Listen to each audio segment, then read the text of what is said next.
The following is a presentation of TFNN.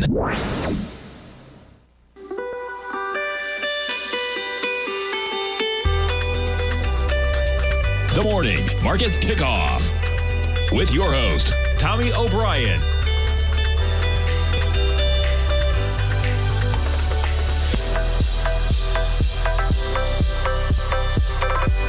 Now, Tommy O'Brien.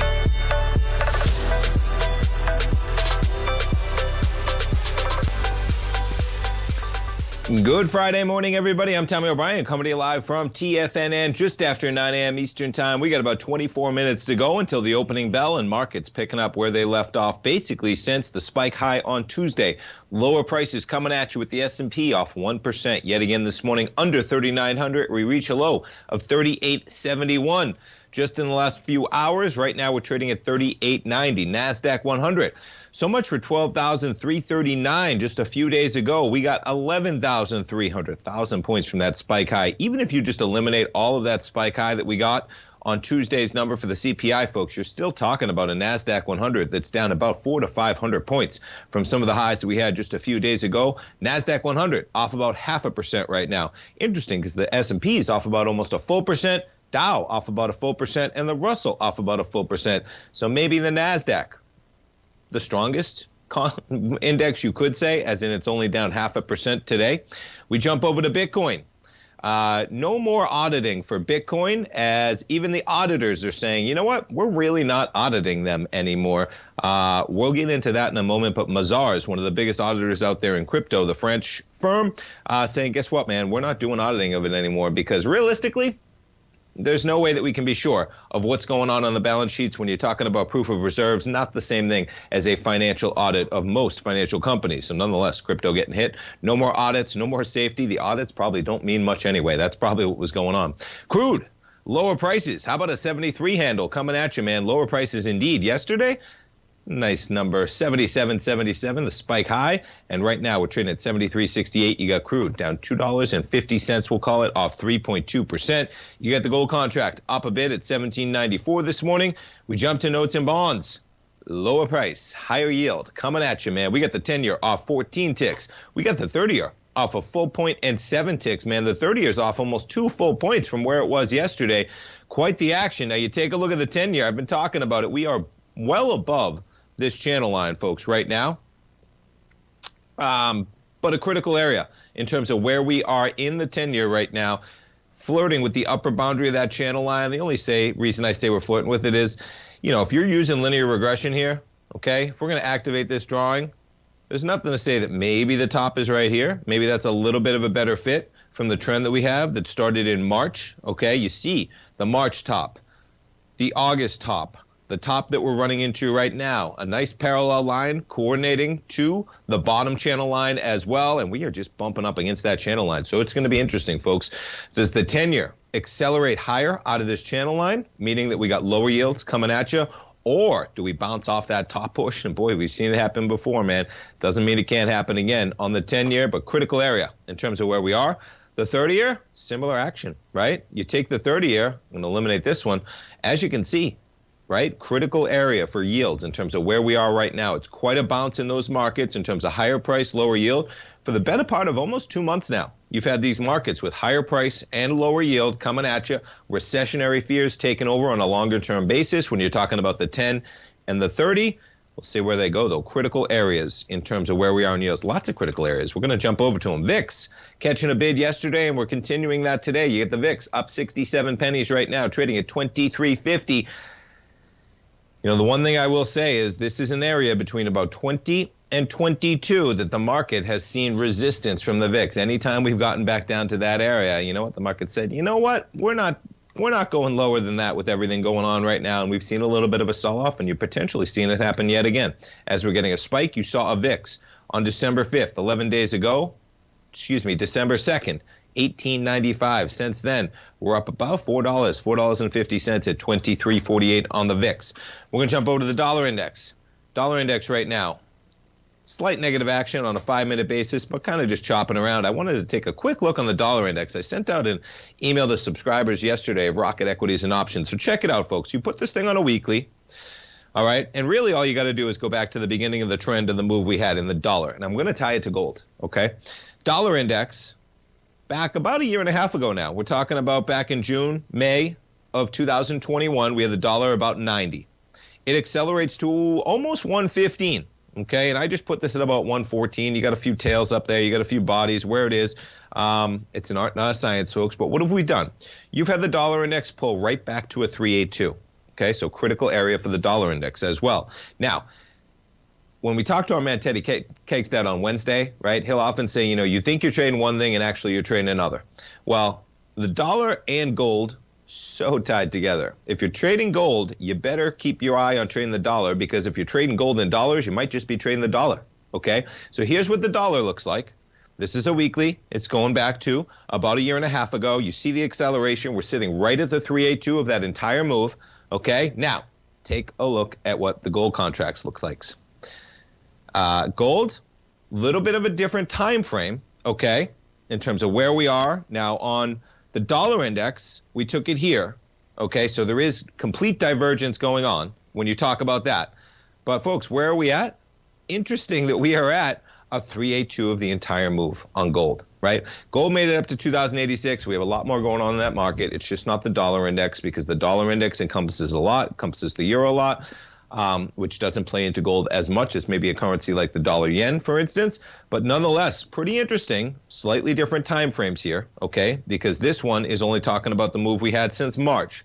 But interesting that we have gold sitting at a 382 of where we are inversely from the dollar, and we have the dollar index on a slightly longer term basis sitting at the 382 of that prior move. Now, you get, to tie it back to the dollar again,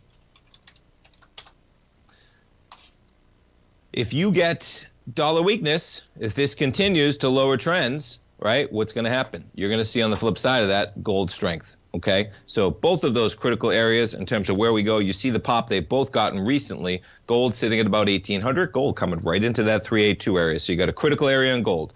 You got a critical area on the dollar index, right? We have the 10-year and the 30-year, both sitting on the upper boundary lines of their channel lines. We just got critical inflection points possibly everywhere. It's going to be important to see how this market trades in general, and right now it's rolling over, man, to say the least. And then you tie it back to the market, okay? Now, you tie it back to the market. I have three different Fibonacci trends up here, okay?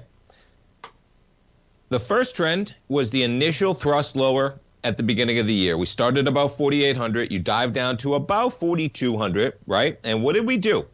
You popped almost to the 618, folks, and got a little bit above that level before rolling over. Okay, that's the first Fibonacci number there. Keep your eye on it, because what these markets have done is every time we've bounced to about the 618, and then, man, we've rolled over for a dramatic leg lower on the next move. Well, what did we do on the next leg? In March, you trade from about 4,600 down almost 1,000 points on that leg, man. And what did we do? You catch a pop to about the 618. The market trades all the way up to 4,300 from 3,600. What do we do next? You trade lower from 4,300 down to 3,500. Even if you just take the low of 3,600, where did we just pop to, folks? About the 618 is where we just popped to. And what have we done? You consolidated for a bit at that 618 price point of about 4,036. And boy, the last 2 days, decisive break away from there could be forming the next leg down in the markets. Important areas across the board, folks. It's Triple Witchin' Friday. We got a lot to talk about. Stay tuned. I'll be right back. If you're looking for potential trading setups in the stock market, then Rocket Equities and Options Report is a newsletter you should try. Tommy O'Brien delivers options and equity trades when the markets present them, using a combination of fundamentals and technicals. Sign up for Rocket Equities and Options Report today with a 30-day money-back guarantee, so you have nothing to risk. For all the details and to start your subscription today, visit the front page of TFNN.com. TFNN, educating investors. Everything in the universe is governed by the Fibonacci sequence. This mathematical principle is responsible for everything from the most aesthetically pleasing artwork to patterns in the stock market. To stay on top of stock patterns you can take advantage of, sign up for the Fibonacci 24/7 newsletter at TFNN.com. When you subscribe, you'll get a weekly report from veteran day trader Larry Pesavento on stocks you need to pay attention to. And you can trust Larry's analysis. After all, he's got 45 years years' experience as a day trader. Larry will also provide daily charts, videos, and data on the key markets that he's tracking. Expect notifications from Larry on market movement you need to act on at any time. First-time subscribers also get a 30-day money-back guarantee. If you're not satisfied, let us know and you'll get a full refund within 30 days of signing up. Subscribe to the Fibonacci 24/7 newsletter today. TFNN.com, educating investors. Steve Rhodes started his trading career as a student almost 20 years ago, and the student has now become the master. Steve won the prestigious Timer of the Year award in 2018 and barely missed that mark again in 2019, finishing at number 2 for the year. An amazing accomplishment. Steve Rhodes is committed to sharing his techniques and knowledge with anyone who wants to learn, and he shares his vast amount of trading knowledge every day in his Mastering Probability newsletter. Steve's award-winning newsletter, Mastering Probability, is delivered every trading day with updates throughout the afternoon. Sign up for Steve's market newsletter, Mastering Probability, and you'll receive access to 7 of Steve's educational webinars absolutely free. At TFNN, all our newsletters come with a 30-day money-back guarantee, so you have absolutely nothing to worry about. Visit TFNN.com and try Mastering Probability 30 days risk-free today. TFNN, educating investors. TFNN has launched the Tiger's Den. Hosted at Discord, TFNN has been educating traders for more than 20 years with live programming hosted by a variety of professional traders during market hours. The Tiger's Den, available to all tigers and tigresses for just $1 for the year. There's no catch or added costs when you join our community of traders. Sign up today and become a part of this educational community of traders. Just visit the front page of TFNN.com.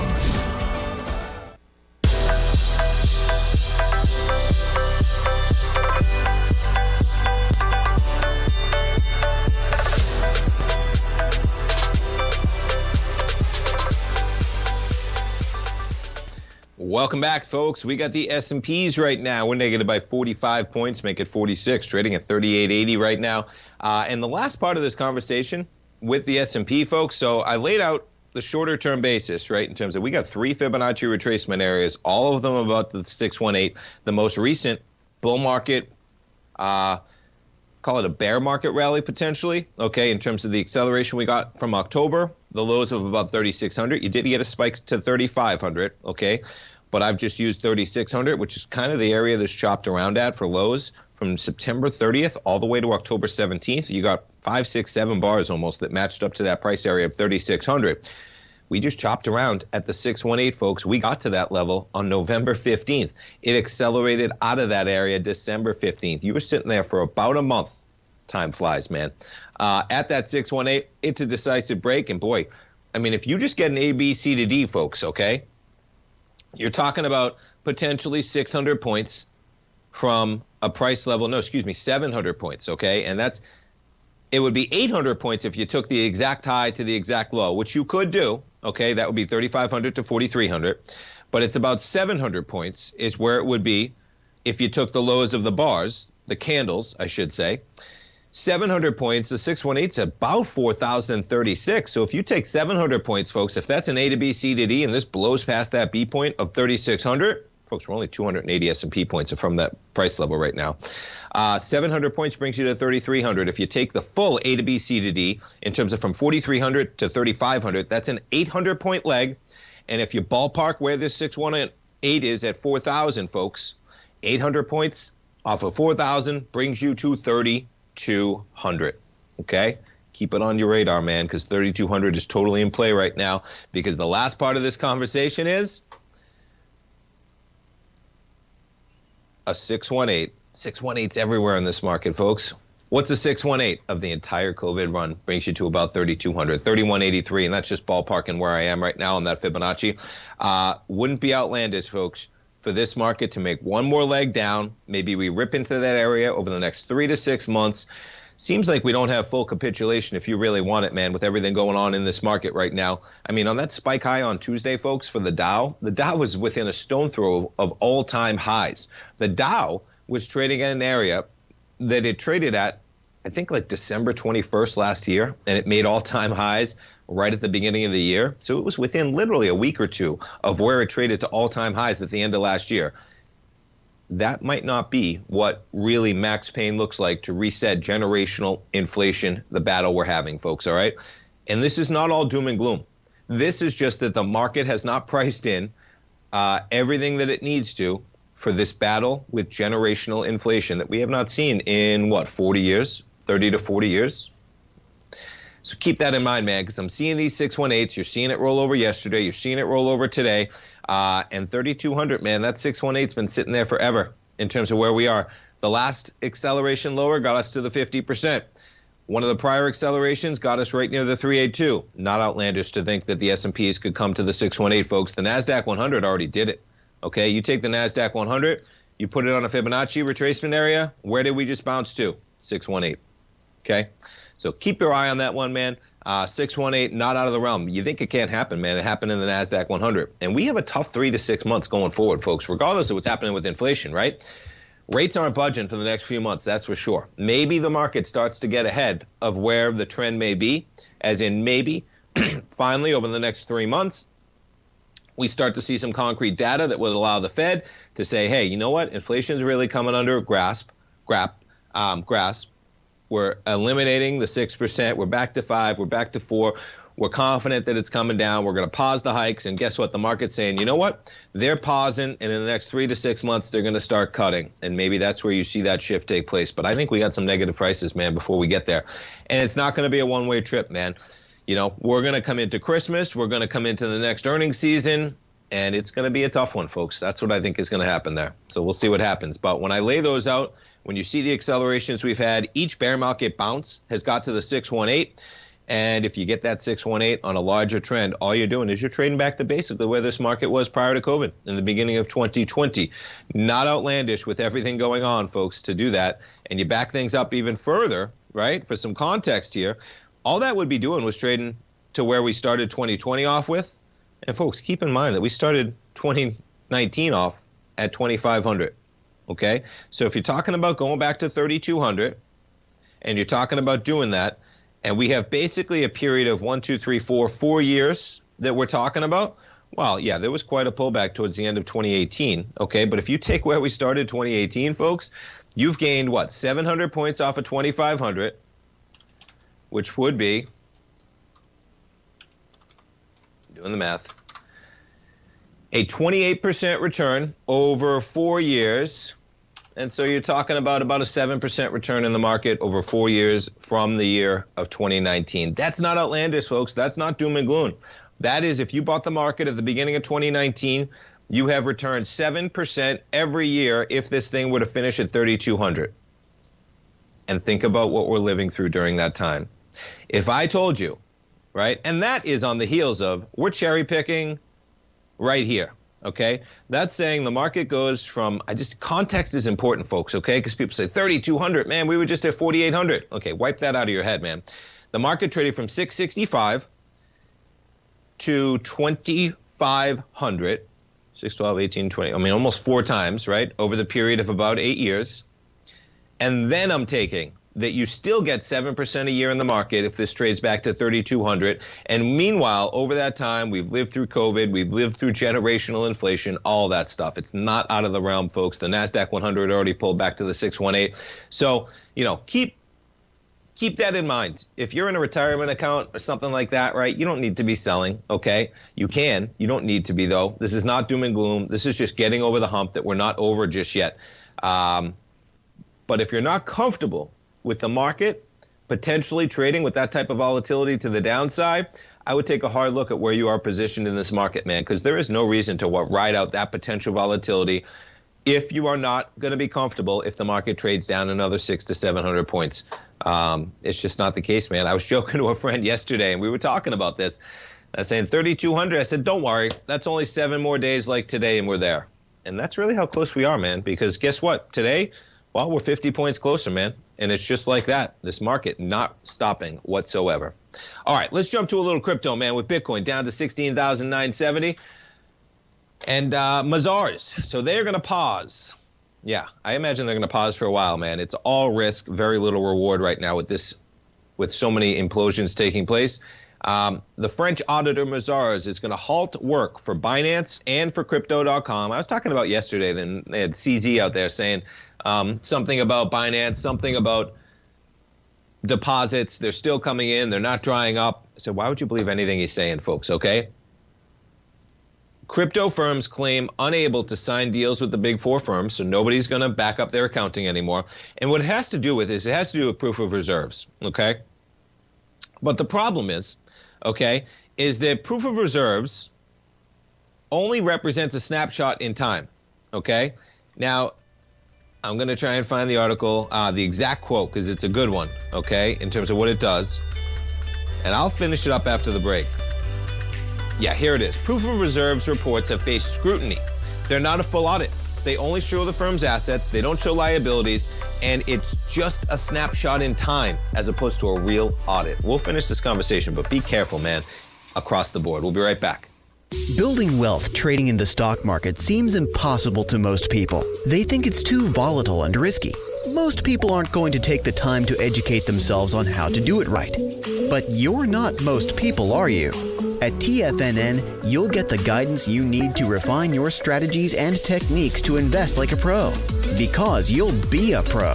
All TFNN subscriptions, books, software, and courses are available at TFNN.com. And I'm even going to tell you how to get them for less. Use TFNN's Tiger Dollars and you'll get up to a 20% bonus on your purchase. And once you apply them to your account, Tiger Dollars are automatically used for all future or recurring charges. Tiger Dollars also never expire, are fully transferable, and are a great way to add savings to your newsletters or services. Become the investor you were born to be at TFNN.com. TFNN, educating investors. TFNN is excited about our new software charting program, The Art of Timing the Trade Charts. In collaboration with Tom O'Brien and using his best-selling book, The Art of Timing the Trade, Your Ultimate Trading Mastery System, David White has programmed an outstanding piece of software that will complement any trader's methodology.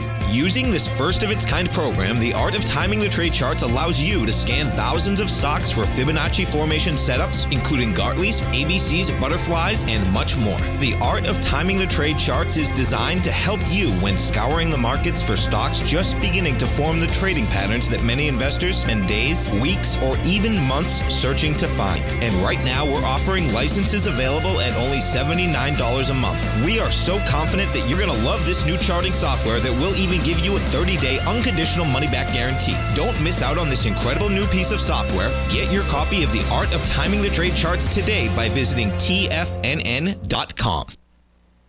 Sharpening your skills as an investor is like getting better at playing a musical instrument. You have to practice, sure, but you also need excellent instruction from experts. At TFNN, you'll get advice and guidance from the authority in technical market analysis. And it's not just dry, tedious text either. TFNN airs live financial content streamed live on TFNN.com and TFNN's YouTube channel with Tiger TV, live every market day from 8:30 a.m. to 4 p.m. Eastern, for free. Each host is an experienced trader and gives their take on the market while taking calls and questions live from around the world. From the moment the market opens until the closing bell sounds, Tiger TV has 8 different shows with expert hosts to help you make the right moves with your money. Watch online at TFNN.com or on TFNN's YouTube channel and become the investor you were born to be. TFNN, educating investors. This segment is brought to you by Thinkorswim. For more information, just click the Thinkorswim banner on the front page of TFNN.com.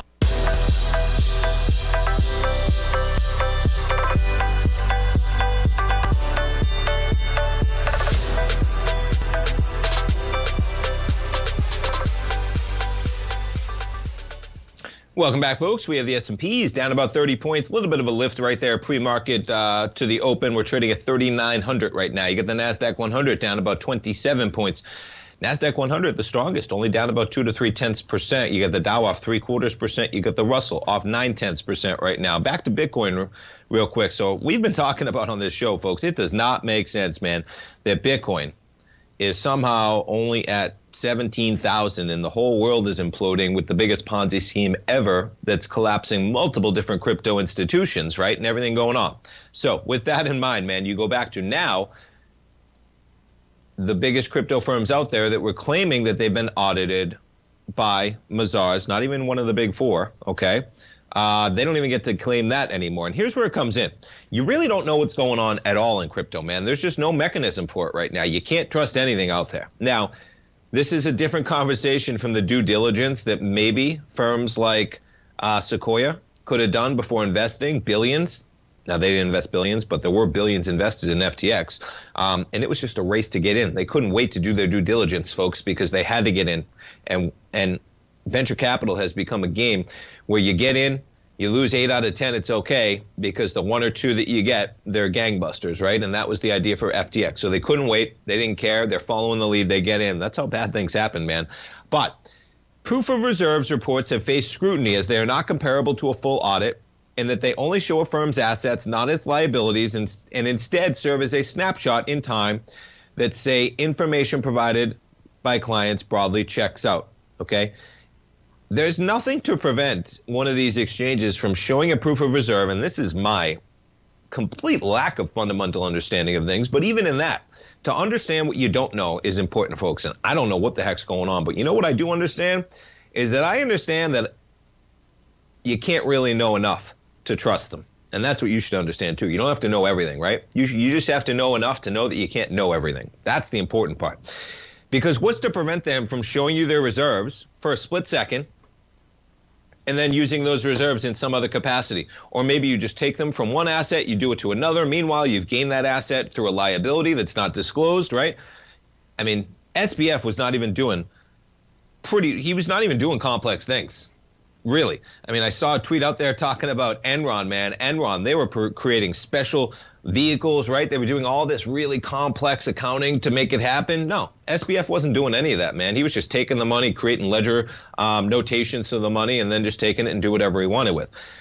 So if you have any money on any type of crypto exchange, folks, get it off. I think that if we had TFNN listeners out there, because I like to think that they're more educated than most and risk aware, I don't know why you would have any money on a crypto exchange, folks. But if you still do, whether it's Binance, whether it's crypto.com, whether it's Coinbase, man, I wouldn't even have money on Coinbase right now. Listen, if you want to be in crypto, more power to you, right? Get in some crypto and hold that crypto yourself.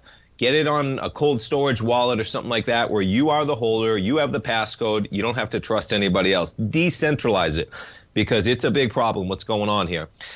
These disclosures had failed to calm investors. The run is still going on here, okay, on the bank. Many opting to pull their tokens off exchanges in fear of further implosions. I would say so. Over the past 2 weeks, now you could say, why did everyone wait until the last 2 weeks, man? This has been going on for a month. I would have been in there day one, taking that money out if I could, okay? A net $554 million in stablecoins and more than $2 billion in Bitcoin and Ether have been withdrawn from centralized exchanges. That's from data from a firm, Crypto Quant. Though this is largely stabilized compared to the master withdrawals in November. Yeah, it's stabilized, and it's still $2.5 billion, folks, that's been taken off exchanges. That's going to potentially hurt those exchanges. It's going to expose any weakness that they may have, causing a further run on the bank, okay? It's unclear how far the solvency contagion could run, and proof of reserves is not the same as proof of solvency. That's the problem here, okay? The issue with FTX was that while it had reserves, those reserves were massively overvalued relative to their risk in a bank-run scenario. Not to mention they had all the FTT tokens, which were basically just useless that they were printing themselves. And yeah, crypto net flow. Stable coins, I mean, this is like big time taking out money, right? Bitcoin, nobody's putting money onto it. And Ethereum, you had a couple spikes here, I guess, with people putting money on exchanges, but most of it taking money out. Not surprising, man. And you got, some of the things that new FTX CEO was saying, John Ray, the guy who ran Enron, to pull them out of their Ponzi scheme, or at least try and save what was there. If you didn't hear his testimony, folks, and I wonder what the people at QuickBooks thought, because they kind of like a little bit of a dig, man. They were using QuickBooks, and he said, it's a great piece of software, but it's not meant to run a multi-billion-dollar company. Nonetheless, That's what was going on, man. So if you're in crypto, I would just be wary. And yeah, they're talking a lot about O'Leary. Folks, if you're following anything that Kevin O'Leary is doing on CNBC, you're starting from about as far back in the class as you can. He, in my opinion, is a self-serving shyster, and I think he's getting exposed pretty brilliantly right now, which is great. Because I saw him on CNBC, folks, talking about that Binance is the one that caused FTX to collapse. Now, stay on this one, okay? Binance is the one that caused FTX to collapse because they told everybody that they were selling their FTT tokens because they were probably commingling funds or playing games. That's why they caused them to collapse. The insincerity of everything he's putting out there, it shouldn't be surprising for what it's worth, though, folks. Never trust what's going on, especially from Kevin O'Leary out there. But it was pretty arrogant to see the way he was talking about that somehow, that would be like somebody exposing Madoff for his scam and then blaming the person who put it out there that they were selling everything that Madoff had because he didn't trust the fundamentals of the company. And meanwhile, it created a run on Madoff that exposed the Ponzi scheme and collapsed the firm, because that's what happened. Very, very insincere is not a strong enough word to put it lightly, nonetheless. But be careful, man. Be careful. Bottom line, you have any money in any type, even Coinbase, folks, even Coinbase, okay? You think they're untouchable? They're a different game. I'll give you that, okay? They're a different game. They're not some exchange based in the Bahamas, okay? They're a publicly traded U.S. company. But nonetheless, that's your chart of Coinbase, folks. And look, I hadn't even pulled it up today. And guess what? Coinbase, all-time lows today. Yeah, I hadn't even looked at it. Not a coincidence, okay? So even Coinbase, you want to take a gamble. You want to buy a lottery ticket, more credit to you. But if you have funds in Coinbase, very distinct chance they go BK and you just become a general creditor. That's not how exchanges are supposed to work. I don't think that's how many people realize that they may work. You don't hold anything, so get in there, man.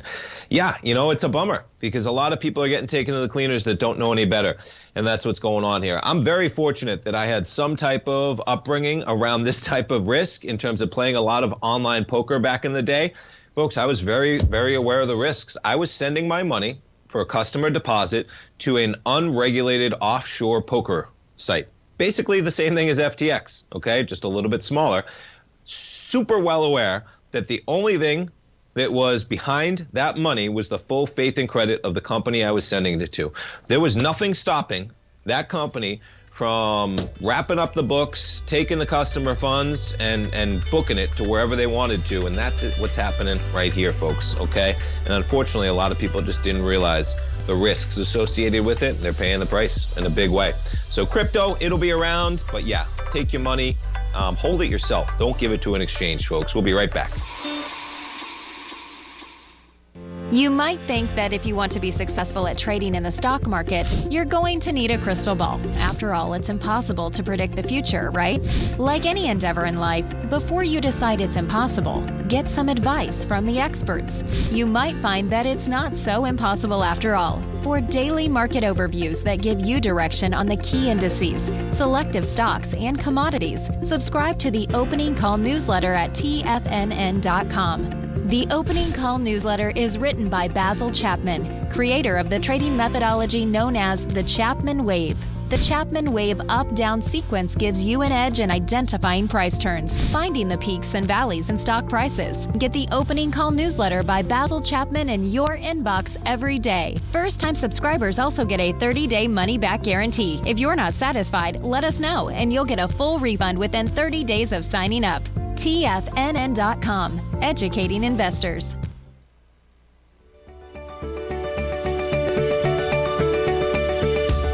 The technology around us is changing every day. With so much happening, it can seem impossible to keep up with all the information. David White's investment newsletter, The Technology Insider, is designed to give you all the information you need to understand the technology that shapes today's markets and tomorrow's future.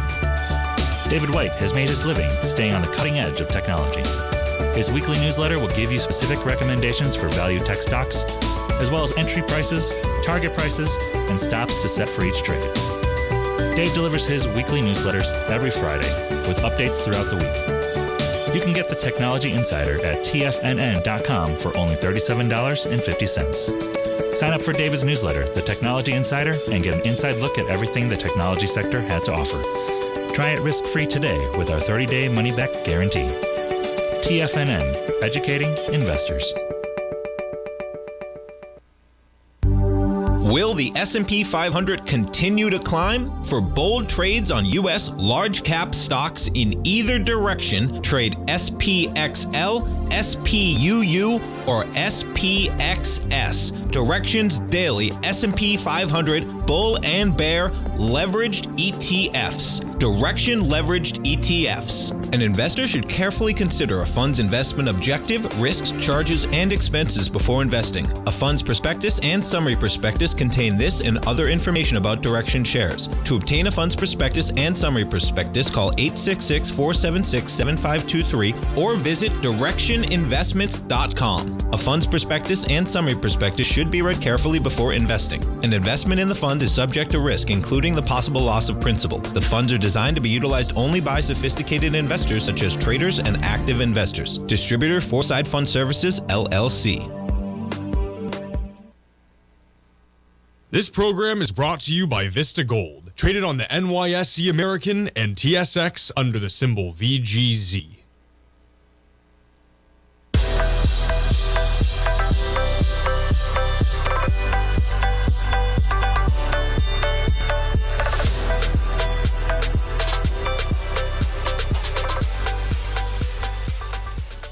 Welcome back, folks. We got the S&Ps down about 28 points right now. You catch a little bit of a lift around the open, and you're just kind of chopping around at about 3,900. You get the NASDAQ 100, you're negative by 32 points. Dow off 213. Let's jump around to some of the FANG stocks, see how we're trading this morning. Apple off about 0.3% so far.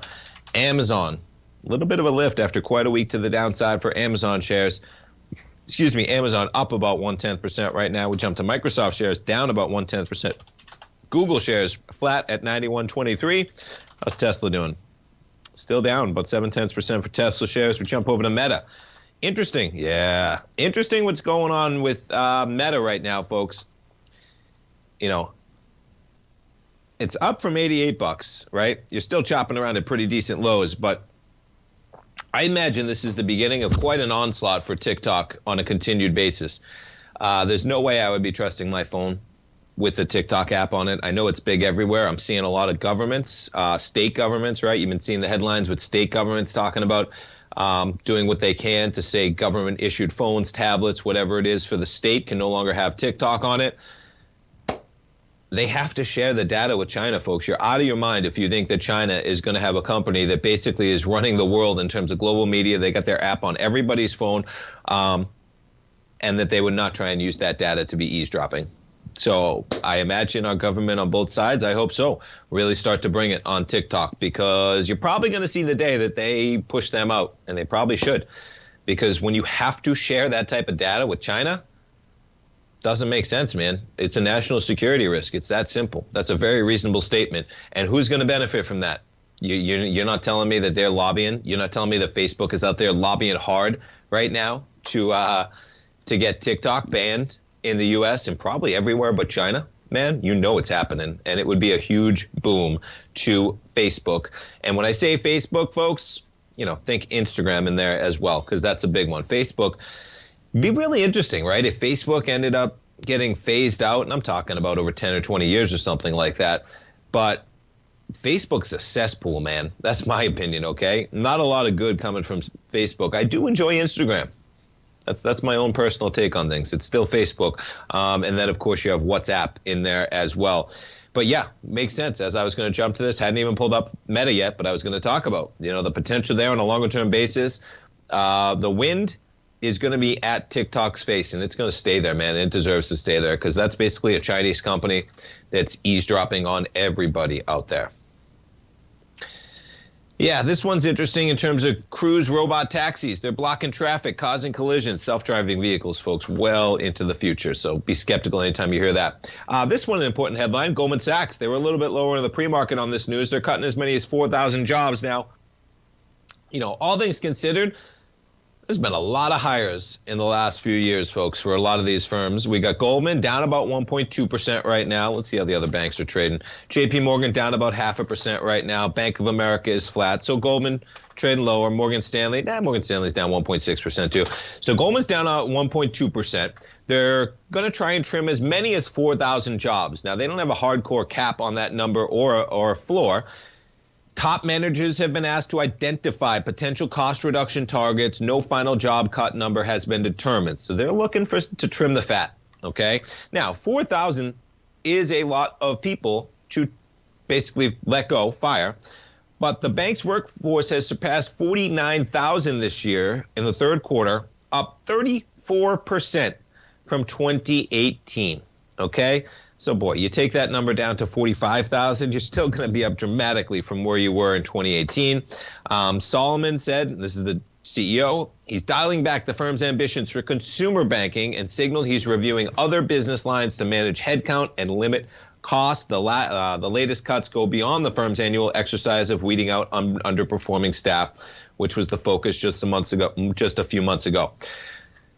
So take it for what it's worth, man, but still, 4,000, not a dramatic number when you look about the number of the jobs they've added. All they're doing is trimming the fat that they probably added too quickly in a recessionary environment that is going to be weaker than the market may have anticipated. Yeah. It may amount to up to 8% of the bank's workforce. Well, I just told you that they added, 34% since 2018. So not the end of the world there. We got some companies with their numbers. We got Darden, parent of Olive Garden, out with their numbers, and they were trading higher. Let's see if they are. DRI is their symbol, down 2.5%. Yeah, you got a little bit of a spike there and gave it up on the numbers, though. Boy, that was quite a rebound, man. Down to 132, up to 140. 2.49 billion, an increase of 9.4. Let's see, they must have something going on in there to have such a spike, though. So Olive Garden accounts for nearly half of their revenue. 7.6% same-store sales. I guess you back it up to a year ago. Things were not as quite wide open as they are right now. They raised their earnings outlook. Some pretty good numbers, man, for it to be a spike low. Maybe that's the reason why they popped at the open there. The CEO, he said he's pleased with the company's results this quarter and said all of their brands performed at a high level. And they surpassed $10 billion in sales on a trailing 52-week basis for the first time in their history. Olive Garden, same-store sales 7.6%. Overall, same-store sales 7.3%. Longhorn Steakhouse is the second biggest in there. You know what they own as well in there, folks, is they own Seasons 52. If you have a Seasons 52 anywhere near you, I encourage you to check it out. It's a fine dining restaurant. The one in Tampa, they have, a bar area. They have a person playing piano on the bar area. They got nice fine wines in there as well. But what they do is Seasons 52, it's all healthy meals. They designed the menu where now originally when they did the menu, all right, and I don't own any darn restaurant stock, folks, okay, but I do enjoy Seasons 52. Haven't been there in a while. When they originally designed the menu, I think they had every single meal was at least 475 calories or less, which is a remarkable feat in a restaurant setting, okay? So it would be in there, and they got great food, man. They got great fish. They got steak and potatoes, all right? Steak and potatoes. And one time I'm sitting at the bar, and we asked the bartender, how do they do it, man, in terms of I got a nice filet in front of me, I got potatoes, I got vegetables, right? And the key was, folks, okay, in general, okay, now if you're hyper aware of the ingredients you're putting in, the key was no butter and no cream. You stay away from that butter, man. You stay away from that heavy cream. And there is so much of it in so much food that is produced at restaurants in general. And what they did was they seasoned things properly. You had a nice filet. Filet is pretty healthy, man. Filet does not have much fat on it at all. And then they had potatoes without cream or butter. They seasoned those. They were delicious, man. So they did away with that 475 hard cap, I think, a couple years ago. It was probably just too limiting and wasn't necessary for what they were doing. It's still a great restaurant, folks. They got everything. It's a healthy restaurant for food, and you're able to go there in a fine dining atmosphere, enjoy some fine wine on top of it. The first time I actually went was in Orlando, and they didn't even have one in Tampa. And I remember saying, this thing is brilliant in terms of the idea. Who is running this? Do they franchise these? And I pulled up and said, Darden. I said, they're not going to, I said, maybe we should open a franchise in Tampa. It was Darden. Of course, they were coming to Tampa already. And you'll probably see more of them. I remember Basil Chapman in there saying in Chestnut Hill, very good. Yeah, Ruth Chris can't stay there. And I agree, Johnny. Sugar. Listen, processed carbs, folks, okay? Processed carbs, that's the real enemy, folks. And that comes in sugar, in processed carbs. Sugar, man, you don't need sugar. You don't need actually carbs. Carbs are good for you. What you need is you need protein, you need good fats, all right? Processed carbs, folks. If you're trying to be healthy, stay away from those processed carbs, sugar in particular. One more segment. We'll be right back, folks.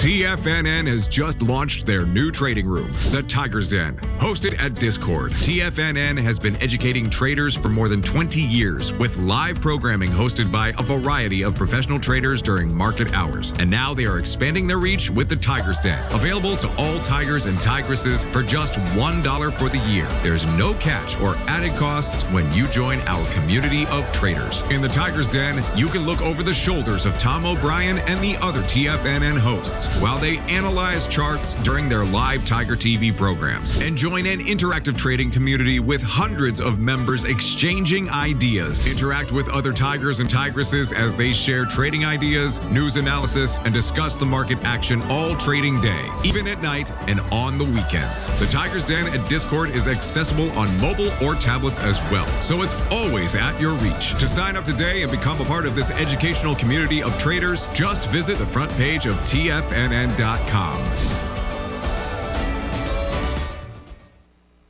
You might think that if you want to be successful at trading in the stock market, you're going to need a crystal ball. After all, it's impossible to predict the future, right? Like any endeavor in life, before you decide it's impossible, get some advice from the experts. You might find that it's not so impossible after all. For daily market overviews that give you direction on the key indices, selective stocks, and commodities, subscribe to the Opening Call newsletter at TFNN.com. The Opening Call newsletter is written by Basil Chapman, creator of the trading methodology known as the Chapman Wave. The Chapman Wave up-down sequence gives you an edge in identifying price turns, finding the peaks and valleys in stock prices. Get the Opening Call newsletter by Basil Chapman in your inbox every day. First-time subscribers also get a 30-day money-back guarantee. If you're not satisfied, let us know, and you'll get a full refund within 30 days of signing up. TFNN.com, educating investors.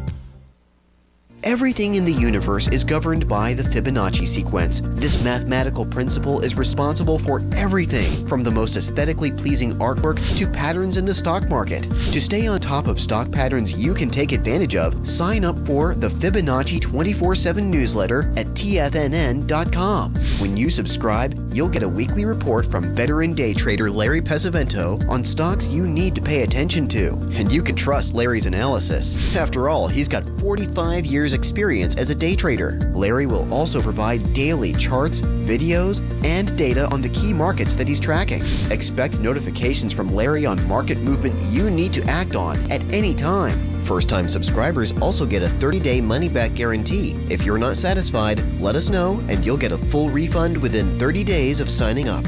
Subscribe to the Fibonacci 24/7 newsletter today. TFNN.com, educating investors. This segment is brought to you by Thinkorswim. For more information, just click the Thinkorswim banner on the front page of TFNN.com.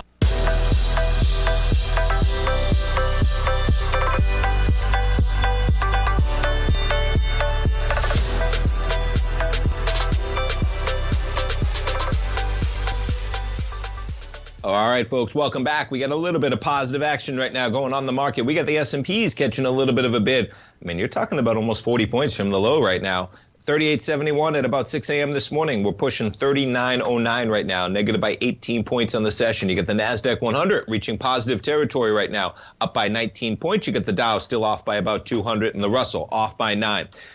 Jumping back real quick. So first, before Seasons 52, man, why not, folks? I'm a little hungry. I haven't eaten breakfast yet. We'll talk about it. But just for some glimpses, folks, you know, this is good information. Now, they have a lot of locations in Florida especially, but good to see they got one up there in Boston. But just a glimpse, because check it out, right? What they did, it's a brilliant business idea. People want to eat healthier. They still want to be able to go to fine dining. And what they do is they list the calories on every single meal they got here. You want a wood-grilled, dry-rubbed pork chop, man, with the fixings on the side, only 540 calories. And here was the fillets I was talking about. They have an 8-ounce fillet with Yukon mashed potatoes. You have a sauce on there. You got some veggies on there. You got some mushrooms on there, 590 calories. The 6-ounce version, 530 calories, all right? Cedar plank roasted salmon, 550. They're all great meals, man. They keep them reasonable because when you go out, folks, the reason why food is so delicious when you go out is most of the time they're just crushing it with butter and cream. And listen, it's amazing, man, all right? Keep the butter coming for the taste buds. Not exactly the healthiest thing if you overdo it. Butter can be healthy, folks, just not overdone. And I'm telling you, processed carbs, those sugars, you get those out of your system, man. That is the biggest step to being healthy. All right, another quick story as we go away. This one I wanted to get to. Investors see Fed policy mistake driving a hard landing. You know, it's a common take. The only thing I wanted to pull up from here is, you know, again, context, folks, okay? Look at what we've done in this market since 2008. The yearly returns, 20%, 10%, 10%, 30%, 10%, 10%, 20%, 30%, 15%, 27%. And we're down about 14, okay? Don't think that is how a decimation looks. And the last one, if you're bored out there and you got an article to read, check out the article on cocaine smuggling ships, folks. MSC.